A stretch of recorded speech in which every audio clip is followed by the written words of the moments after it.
আসসালামু আলাইকুম, সবাইকে স্বাগতম জানাচ্ছি আরও একটি নতুন রেসিপি দেখার জন্য। আজ আমি সহজভাবে চিকেন বল তৈরি করে দেখাবো, যেটা বাচ্চাদের খুবই পছন্দের একটা খাবার।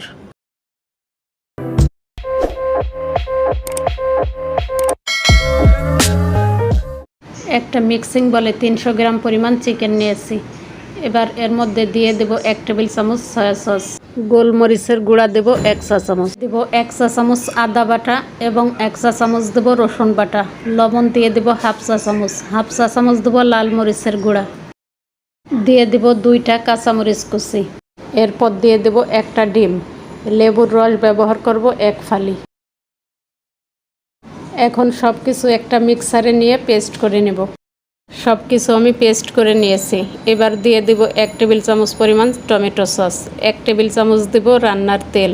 এখানে আমি মিডিয়াম সাইজের 4 পিস পাউরুটি নিয়েছি। পাউরুটিগুলো আমি একটা ব্লেন্ডার জাগে গুঁড়ো করে নিব। পাউরুটিগুলো আমি ব্লেন্ডারে গুঁড়ো করে নিয়েছি। এবার চিকেনের মধ্যে দিয়ে ভালো করে মেখে নেব। চিকেন সব কিছুর সাথে খুব ভালো করে মেখে নিয়েছি। এবার হাতে একটু তেল লাগিয়ে বল বানিয়ে নেব। ছোট কিংবা বড় আপনাদের পছন্দ মতো চিকেন বলগুলো বানিয়ে নেবেন। একইভাবে সবগুলো চিকেন বল আমি বানিয়ে নেব। সবগুলো চিকেন বল আমি তৈরি করে নিয়েছি। চিকেন বলগুলো ভাপে সিদ্ধ করার জন্য আমি একটা ছিদ্রযুক্ত পাত্র নিয়েছি। এবার সবগুলো চিকেন বল আমি নিয়ে নেব, তারপরে ভাপে সিদ্ধ করে নেব। একটা পাতিলে আমি পরিমাণ মতো কিছুটা পানি ফুটতে দিয়েছি। এই ফুটন্ত পানির উপর এই পাত্রটা বসিয়ে দেব।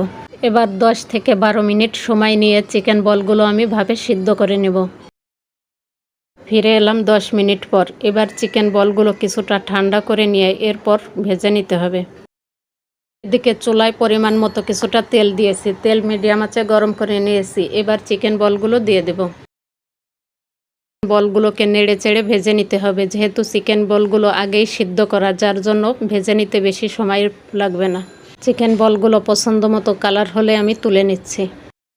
বলগুলো সিপি স্টাইলে আমি একটা কাঠিতে গেঁথে নিচ্ছি। চিকেন বলগুলো কাঠিতে গেঁথে নিতে পারেন, আবার চাইলে এমনিতেও পরিবেশন করতে পারেন। চিকেন বলগুলো কাঠিতে গেঁথে দিলে দেখবেন বাচ্চারা আরও পছন্দ করে খাবে। একইভাবে সবগুলো চিকেন বল আমি কাঠিতে গেঁথে নিয়ে তারপর দেখাচ্ছি। এই চিকেন বলগুলো তৈরি করে দিলে দেখবেন বাচ্চারা খুব পছন্দ করবে এবং মজা করে খাবে। এরকম সহজ ও মজার রেসিপি পেতে আমার চ্যানেলটি সাবস্ক্রাইব করে রাখবেন আরও নতুন ভিডিও পাওয়ার জন্য। আজ বিদায় নিচ্ছি। ভালো থাকবেন সবাই। আল্লাহ হাফেজ।